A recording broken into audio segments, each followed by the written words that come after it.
Your circumstance doesn't have to dictate your destiny. Your history is not your destiny. And one of my mottos is because you can. Once you change your mindset that you can, you can. If you are a CEO or senior leader facing heavy headwinds, this episode is for you. My guest, Shirin Behzadi, went from arrested teenager and gas station cashier to billion-dollar CEO, surviving a near-fatal brain tumor along the way.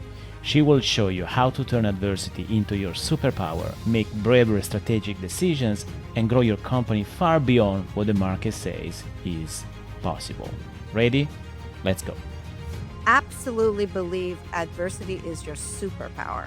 Moments of growth, whether it's been professionally or personally, have come from some of the most challenging times you've had. And that's so relevant in today's world because we're dealing with a lot of change and challenge, whether it's geopolitical, market, AI, transformation, focusing on this idea that adversity gives you a chance to reflect as to what it is that you offer, who you are, and how do you then proceed with evolving through that adversity. That's what the key is. So there are a lot of CEOs here that are listening and watching the show. And maybe they are stuck at the moment. On the reflection, what do you think has really enabled you to grow the business? What a good question. So there are definitely principles at play. So Hi, everybody, and welcome back to another episode of the World Class Leader Show. I've been waiting for this episode for a long time because I'm so intrigued about the story of the next guest. And the next guest is Shirin Behzadi. Shirin is a billion-dollar CEO and an award-winning leading entrepreneur in North America. Beginning her journey as a gas station cashier, her tenacity led her to become a respected CFO and later a transformative entrepreneur who successfully partnered with private equity to create a unique platform in the home services and franchising space, scaling, you guess what, across 12,000 cities in North America. Shirin now dedicates her time in inspiring leaders and entrepreneurs as a keynote speaker, investor, board member, and advisor, with a mission to help others dream audaciously and lead courageously, while also serving as a passionate philanthropist on boards of organizations driving global change. Shirin is also the author of the new USA Today bestseller book, The Unexpected CEO, My Journey from Gas Station Cashier to Billion-Dollar CEO. So Shirin, welcome to the show. thanks for having me. That's a great introduction. Look, really, I was very inspired by your story, and I'm sure that you can really inspire a lot of people. So we have interesting challenge today, Shirin, is dealing with your story, but also, presenting all the great things in your book. And by the way, they are converging. So I think it will be an easy job, but the audience will be interesting to both, of course. And let me start with a very high level question. Then we're going to go more into your story. But when you look at your book, Unexpected CEO, today, what did you most want this book to do for the readers beyond really telling your story? Because when it comes to story, there are a number of things that the author have in mind in terms of what they want to really leave the people with after they read your book. What a good question. So I didn't plan on writing this book years ago. I always liked writing. It wasn't until people asked, Shirin, can you share how? You talk about going from gas station cashier to billion-dollar CEO, but how did you accomplish that? And then I sat down for 2 years and wrote this book with reflecting on what were these lessons that I learned? What were truly those principles that I discovered along the way? I didn't create them, I discovered them. I say it's like the laws of gravity. There are some principles at work. I needed to really find out which of those principles, how I learned them, and how then I utilize them later on in life. That's what gave birth to the Unexpected CEO. It's intended to be inspirational, but also instructional. It's a roadmap that I wish I had as I was growing up through the ranks. That was the intention behind the Unexpected CEO. And I think that's why it's been so well received. Great. And you said the book is going so well, right? Out in the market. Debuted as national bestseller. It was number 7 compared to all books, only number 2 as a business book. So done pretty well. Great. Well, as an aspiring book author, my book will go out next year. So really would love to follow the same fantastic success that you are having. Can't wait with to your read book. your book. All there. So, look, let me start with your story. So, let's get into it. So, in your book, you write a lot about arrest. You write about exile from Iran, where you are originally from. Is that correct, Yes. Shireen?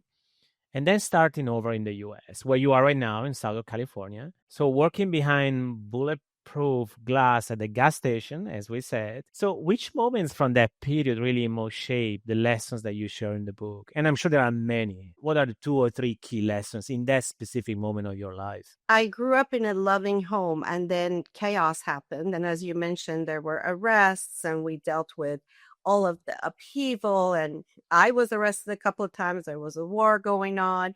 It was with all of that at the age of 17, my parents decided it was time for me to leave. So I left everything behind, my siblings, my friends, my family, even my parents, and found myself in Istanbul, Turkey with very little money, very little guidance, didn't speak the language. Were you alone in Istanbul? On my own at 17, and found my way to the United States again on my own at a young age. When I arrived at LAX, I was ecstatic and excited, and at the same time asked myself, and now what?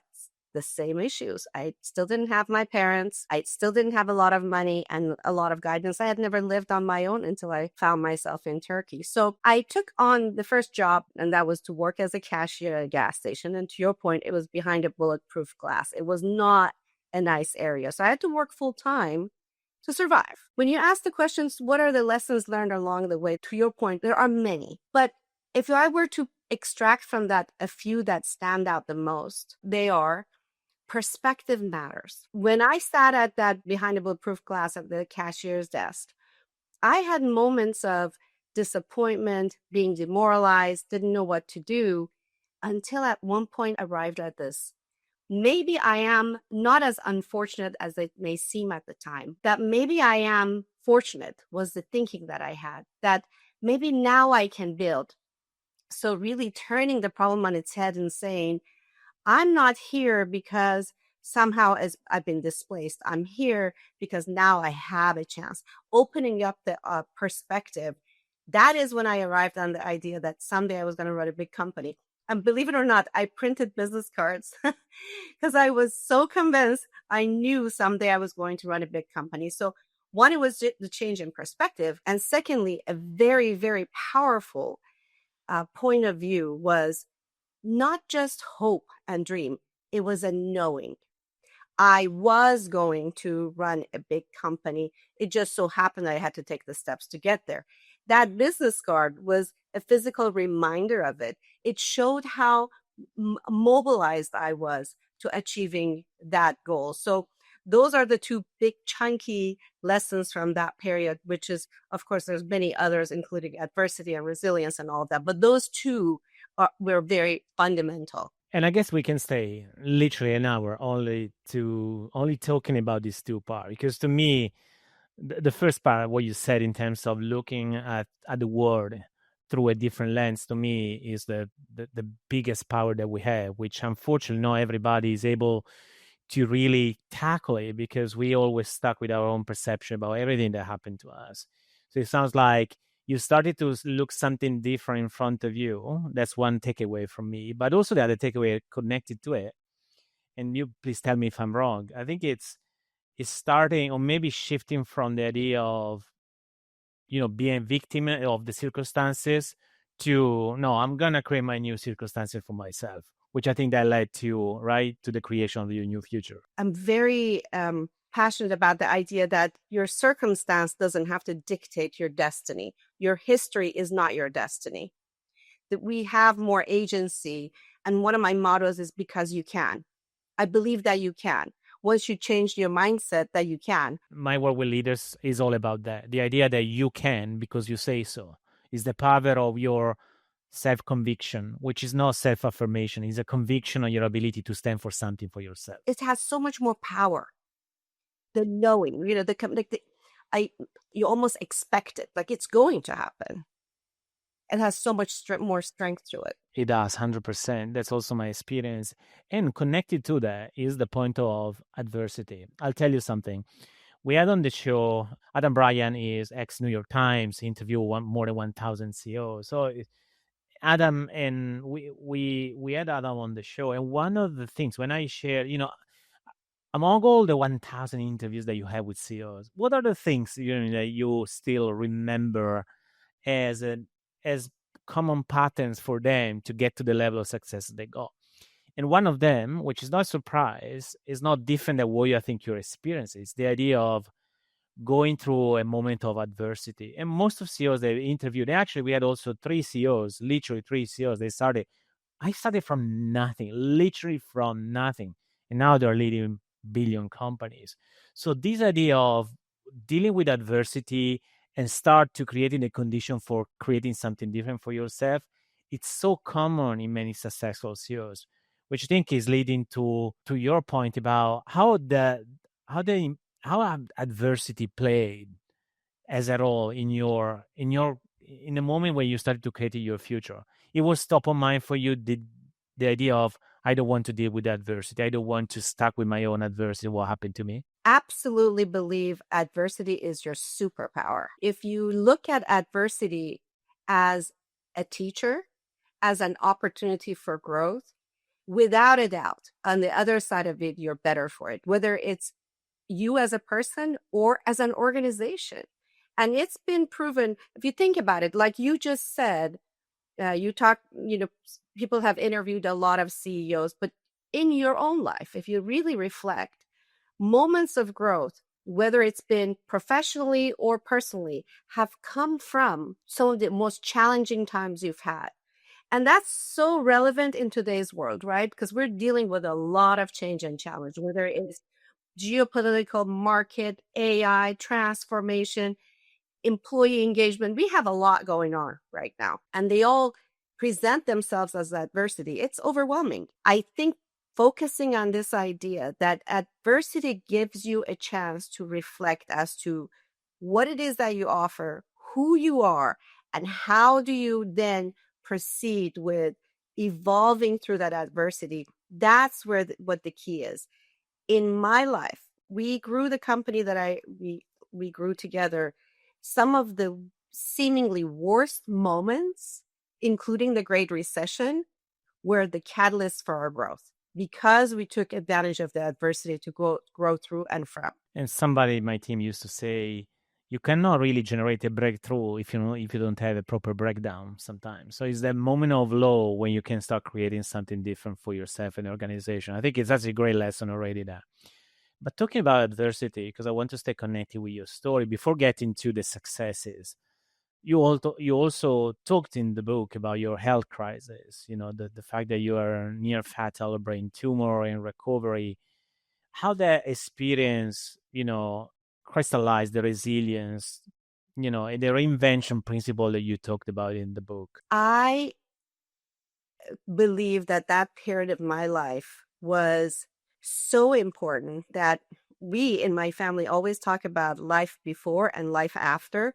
And life after is so much more authentic, better, genuine, and consistent with who I am.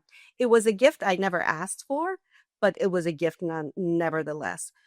So I was moving fast through life. I had children to raise. We were growing the company. It was entrepreneurial.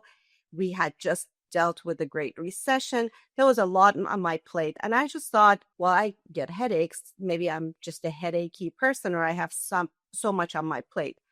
Well, fast forward, I got so sick that we finally found out that I had a brain tumor that was lodged between my optic nerves. It only responded to surgery. So 10 hours later, it was an endonasal endoscopy. And my biggest risk was to be 100% blind because the tumor could have been feeding from the same blood supply as optic nerves. When I came to and I could see, it was a fantastic gift. What I didn't know that it was that a part of it had failed. And 10 days later, I had lost all of my spinal fluid in my skull, which should have been seemingly sudden death because you can't not have spinal fluid in your skull. Another emergency surgery, and very much hit and miss whether or not I was going to make it. As a result of all of that, as I started to recover, I really couldn't keep my balance. I literally had to learn to walk again. I really couldn't talk much, so I became an observer. Between those two, slowing down because I had the chance to then observe and gauge. Always been lofty goals became maybe smaller goals, but just as difficult to reach. It was, can I go around the coffee table? One step at a time became my motto. Between all of those, I learned what I thought I had known, but it really became apparent to me that resilience is built one small challenge at a time. Because of all of that, I ended up making really good fundamental changes in my life and in our business. After I started recovering, now I had more of a chance to reflect. I could see and navigate people, places, opportunities more clearly. I had more clarity. With all of that, that's why we ended up bringing in private equity couple of years later. That's why I personally made a lot of good personal changes. Like I said, it was a gift I never asked for, but it was an amazing, amazing gift. It's a great news that you can talk about it on a reflection. So I can only imagine what that could be, but clearly, only people that went through something like that can really explain or feel, what does it mean that experience for them. In the context of that, you had a number of setbacks, as we all do. I mean, we all have setbacks in our life. Clearly, you have been, through a number of major challenges. In your book, you talked about the reframing setbacks, which is not necessarily a new concept, right? I mean, a lot of organizations, a lot of leaders, especially those they are really believe to the power of conviction, the power language, the people of believing to the future is, I'm not going to be defeated by circumstance. I'm not going to be defeated by a bad feedback or by a market crash or whatever. So, what's your view about setback? I think one, taking the time to absorb setbacks as setbacks, it's okay. And sometimes we bump into something that is seemingly wrong or maybe perceived as failure, and we want to move through it really fast. I want to say it's okay to take a minute and absorb it and understand, well, we did what we did. We are where we are. That's fine. And then from there, ask the question of, what is this here to show me and teach me? And how can I use this opportunity to make the organization, to make myself better? If you want me to, I can use an example of that if you don't Sure, mind. Okay. sure. So when the Great Recession hit, we were in the home improvement space. Our business was, and that was a housing-led recession, if you recall. It seemed like overnight we started losing business. It just was so fast, if you remember. It was a Right. Oh, devastating yeah. time, especially in being in the home space. Initially, of course, we were shocked. And then we said, okay, how do we redefine ourselves? Meaning, where are our customers? What are we providing them with? Do we have to change all of that or any of it? And so we did. We changed our messaging. We changed the products that we offered. We changed the way we went to market. We changed the way we supported our customers and our franchisees. It wasn't easy.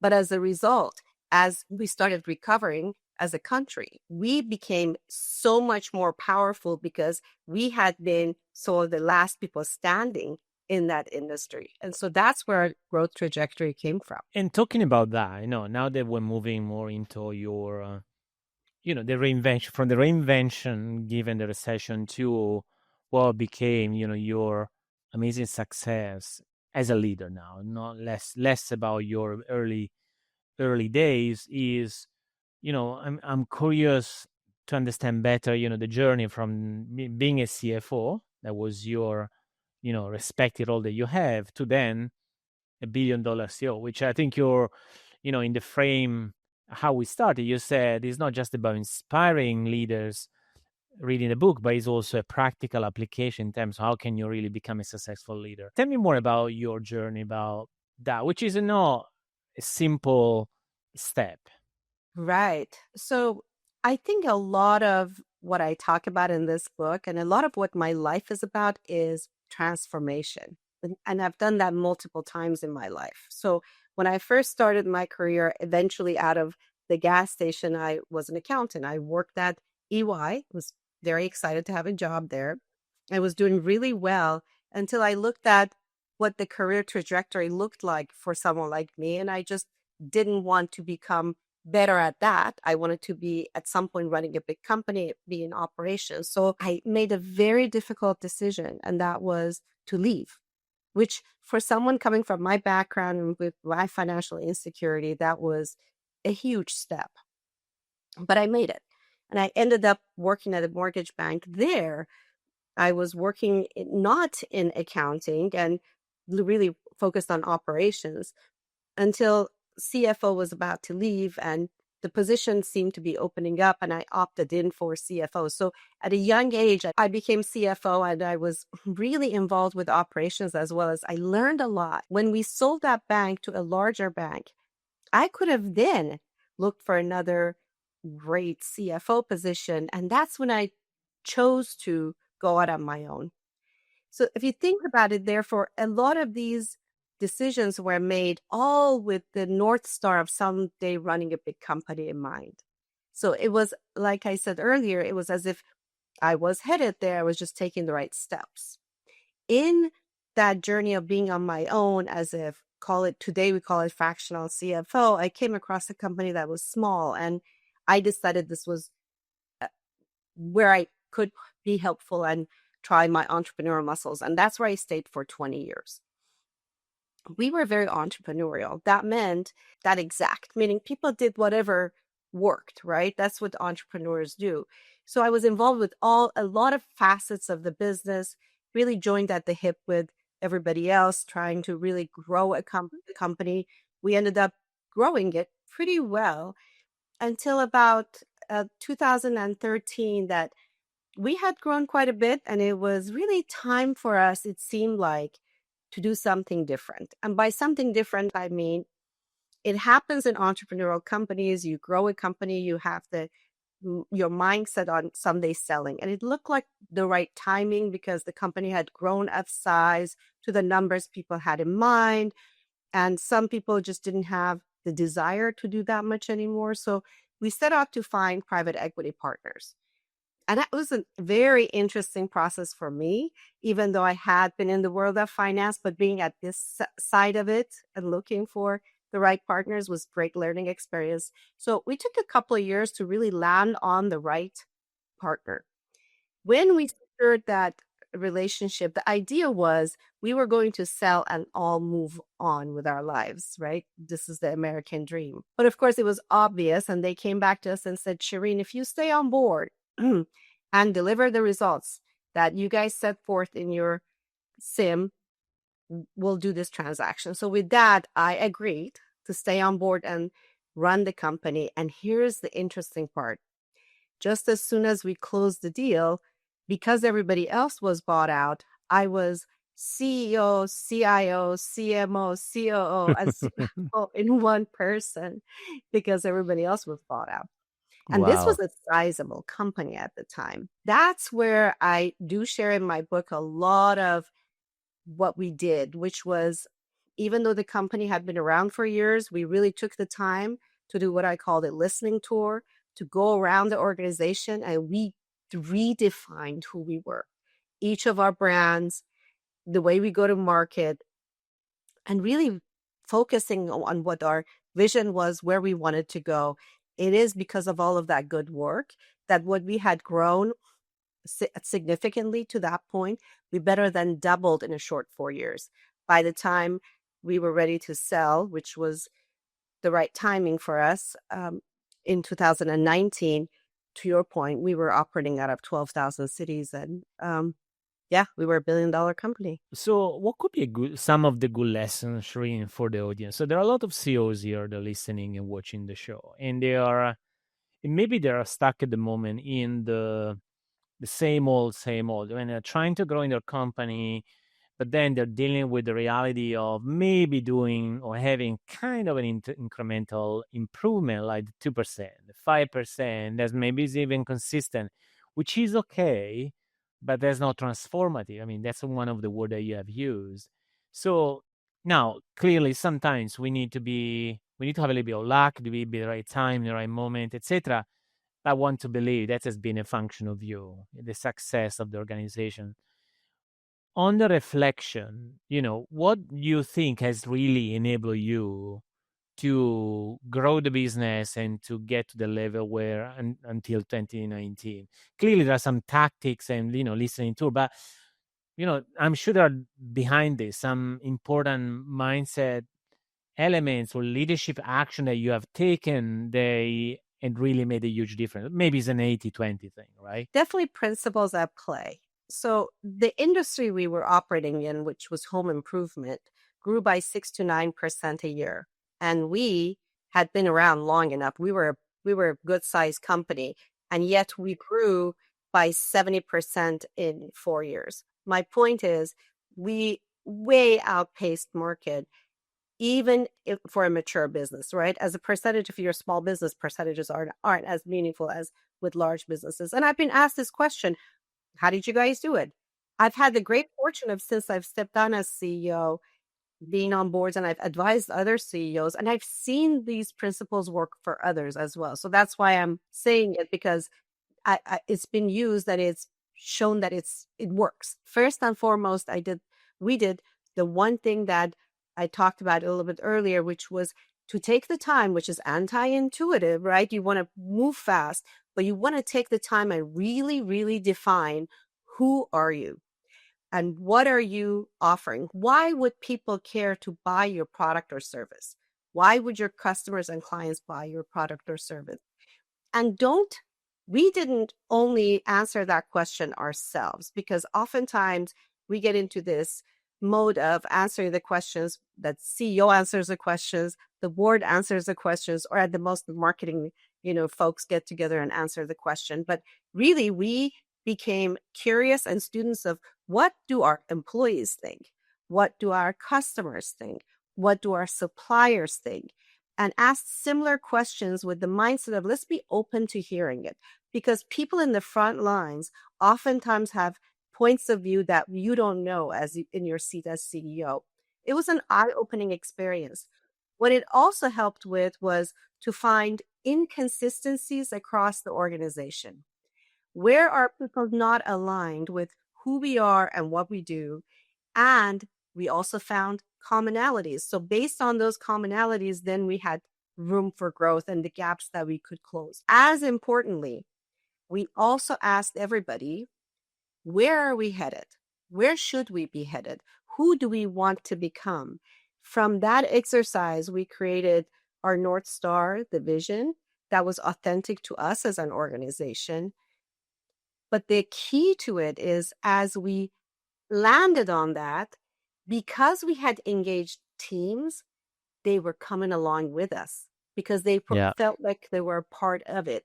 Why totally. that's important is that on a daily basis, of course, you have to communicate and make sure people are understanding, because people get busy. But why that's important is that as people are doing their daily work, they'll have their North Star of the organization in mind, and they're solving for it all the time. So we got the best out of everybody to move towards the same direction. So in your book, you talked about empathy, I'm sure is a part of your leadership style, your identity. But do you think empathy has had a significant impact to get these people together behind the vision and be part of the journey, fully engaged? Yes. So it's an interesting word, empathy. I've reflected on it since, and I wonder if maybe sometimes it gets confused, in the sense that people sometimes translate empathy as just accepting people for their weaknesses. I'm philanthropic. I love charity. This is not what I'm talking about in the book. Empathy is about meeting people where they are. As a good leader, your job is making sure that people are in the right seats and they have the opportunity to grow. No, there is no better way of understanding if people are in the right seats and they're growing the right way, unless you really understand people. So that's what it's about.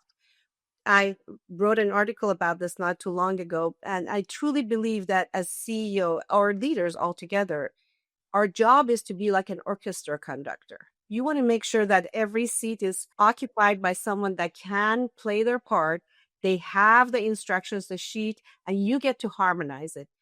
The best way to do that is really to have an understanding of the dynamics and the people around. And that's what empathy brings to the table. It allows you to listen, it allows you to observe, and it allows you to understand. So now it doesn't mean that you let someone sit in a role that they don't fit in, or you allow someone to be around if they're not culturally fit. That's not what it means. It just means that you understand them for what they are and who they are and whether or not they fit with where they are.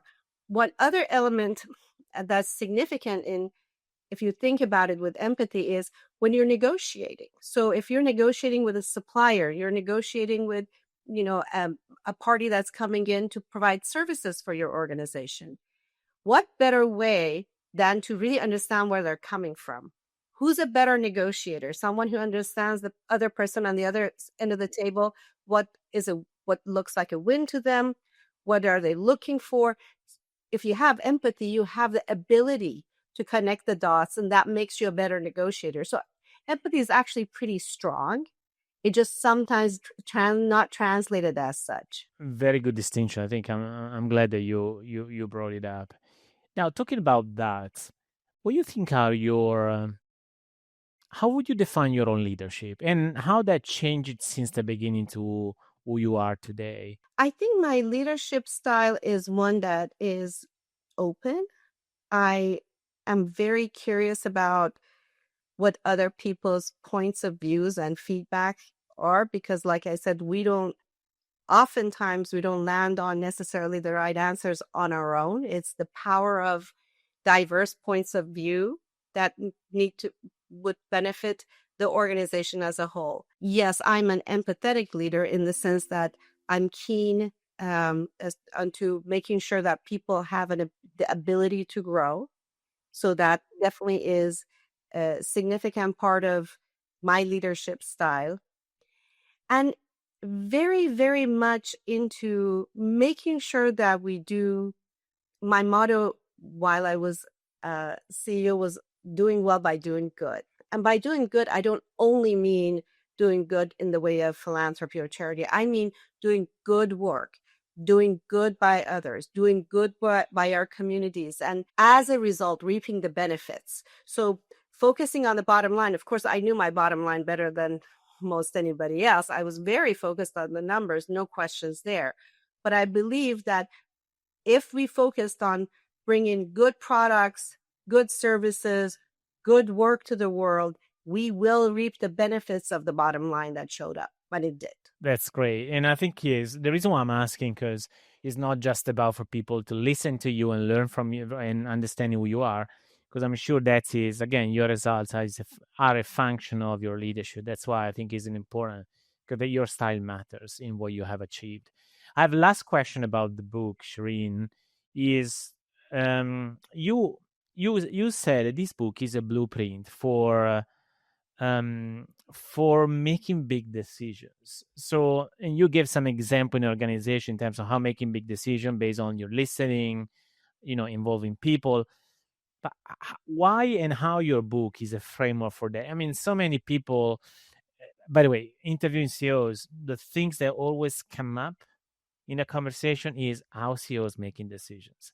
And by the way, it's not necessarily my question. They bring it up. They said, well, for me, one of the major priorities in my life as CEO is making decisions. And let me tell you how I make a decisions. And everybody is slightly different. Those people that are much more driven by their instinct or the gut feeling are much more by data. So tell me more about this, because that is one of the most critical, important topic for the audience. How do I make decisions? Is Yeah. that So how the book is a framework for making big decisions, Well, right? yes, Yours, yes. yeah. If you think about it, when you ask someone who can talk about having grown a company to $1 billion and having had private equity involvement, all of that, there are a lot of interesting challenges, decision points, and all of that. But what makes my book, in my opinion, and my experience unique in the sense of hopefully helping others, and that's why I wrote it, it was really to help others as well build and grow and accomplish what they want, if you look at the trajectory of someone's career, if somebody's had call it a standard career trajectory, they went to college, they worked in corporate, they must have a lot of interesting steps that they can share with.